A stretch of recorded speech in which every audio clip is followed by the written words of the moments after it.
All right, so this one is on prophets and the prophetic. And so I may have to break this into a couple of parts because in my life I've been very influenced by the prophetic, prophets, both, and I kind of want to try to do it justice because I don't think everybody's had the privilege of having so many men of God around them that could hear God and speak into your life, and it's probably because you didn't need it as bad as I did. It's nothing against you, it's probably for you, but for me, I have been surrounded by prophetic people, and I just want to explain what I believe in the modern day. Paul and Peter and those guys set in the church offices: prophets, apostles, prophets, pastors, teachers, evangelists, and then elders and deacons, maybe bishops. Well, so just to kind of break that out, an apostle is kind of like a jack of all trades. He's a church planter. He oversees pastors. He can pastor. He can teach. He can evangelize, and he's prophetic. I mean, he can do it all. And he's kind of a government general. You know, he's a guy that's over the guys. And Paul was an apostle, and he went in there. He evangelized. He worked miracles. He prophesied. He taught accurately the scriptures. I mean, he did everything. He is the apostle of apostles. And but the word apostle means one who's sent by God. But a lot of people who are apostolic are sent, and then they end up doing all the stuff over what they create because they have a creation gift. They have the ability to bring forth life out of nothing. You know, like the apostles went into regions and planted churches, and the churches were born. They had to have government, and they had to operate in all the gifts. A prophet in the New Testament is kind of like a prophet in the Old Testament. We have recorded accounts of Agabus, who prophesied the drought, and they raised money, and Silas was called a prophet. The book of Acts, there's New Testament prophets, and they do what they've always done. They hear God, and they tell people what God's saying. An evangelist, his primary goal is to save people. I mean, Philip was an evangelist. Philip would go and Acts chapter 8 or 10, and he preached the gospel, and demons came out, and people got healed, and people turned to the Lord, and then he traveled on to somewhere else. He left it, for the apostle to come in and clean it up and to put in pastors. A pastor, the word basically means shepherd.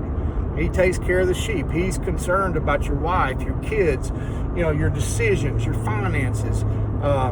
And then the teacher is concerned about the accuracy of the scripture. Now, Paul was he was a masterful teacher, but he was an apostle, so he kind of had all the gifts. And so in my life, I have been surrounded by men who follow some of these governmental gifts. And I don't know, like I said, why. I guess it has to do with my calling and my weakness. But I'll just kind of go through a few of the men that have meant a lot to me. But I would say, John Duke was the first guy who brought the prophetic in my life, and he brought a life word for my life, and this was back in 1990. Been in my life now, Ronald Gray, who probably started as an evangelist, I think would be more apostolic now. He's planted churches, he oversees, he pastors, he's evangelistic, he is a teacher. I mean, he kind of does it all. Charles Simpson, who I'm not close to, but he's prophesied to me several times. He's an apostle, a modern day apostle. Everybody that knows Charles would say Charles is an apostle / pastor teacher. But he is an apostle. His authority of an apostle is there. And then Mike McCarty is a teacher of teachers. Mike's first thing is he's thinking about the accuracy of the word. Is this theological? Is this right? Is all this? Jim Newsom, also in my life, he's a teacher, a magnificent storyteller, tremendous teacher, but again, he leans towards the teaching. Andy Glover, who teaches, but Andy, I think, is primarily a prophet. Yeah, I would call him a prophet, not just prophetic. I'd call him a prophet. He's the only guy that's ever prophesied to me and put a date on it, and it came to pass. And then I have other friends who are like me, Caleb and Robert and myself and different ones, Paul Watkins, who are affected by the fivefold ministry. Pastor, prophet, teacher, evangelist, apostle, whatever.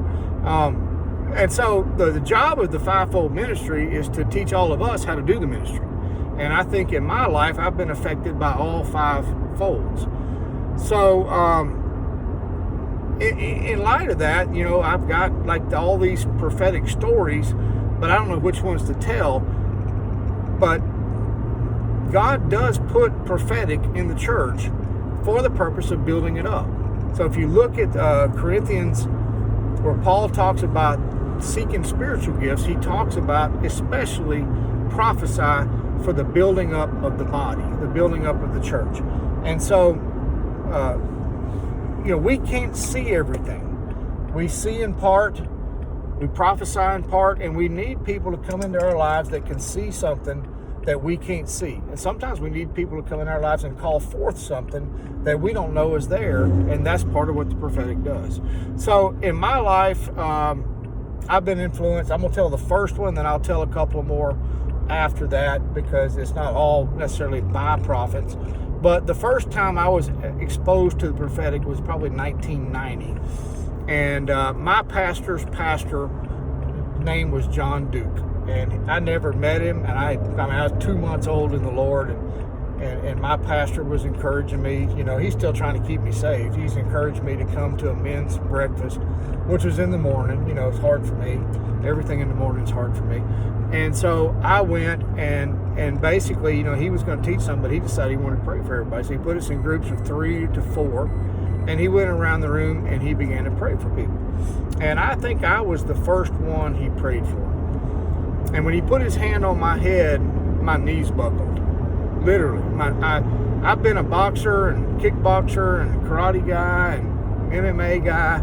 I've only had my knees buckled a few times in my life, and that was one of them. When he put his hand on my head, and what he did, and I won't go through the details, but in the first person, thus saith the Lord, he began to tell me what I had been doing. And he was right. But he told me in a way that God would tell me. He was very kind, because I was actually a little bit of a jerk in how I was sharing the gospel. But he told me that, and then he began to call forth what I would do. And it marked my life. And it's coming to pass as I'm living now. I'm seeing it. The word is alive now. And this was 30 years ago. And the guy that was with me, I listened to him basically prophesy the birth of his business. And he's owned this business and been a businessman for 25, 30 years now, and he's very wealthy. He's done very well. And he also talked about his sister who got saved. All kind of stuff. And then just went around the room and prophesied to everybody else. And I don't remember. Those were the two, because my other buddy is, we're pretty close, and I knew his story. But it's important to know your calling, to be called out. God has thought about you since before eternity, and to have somebody who has the gift to say, bam, yes, this is God. God sees you, God knows you, he made you, and there's a destiny for your life. So that's part of the prophetic. I'm gonna come back and do part 2, just a little more practical, everyday kind of prophecy stuff. All right, thanks.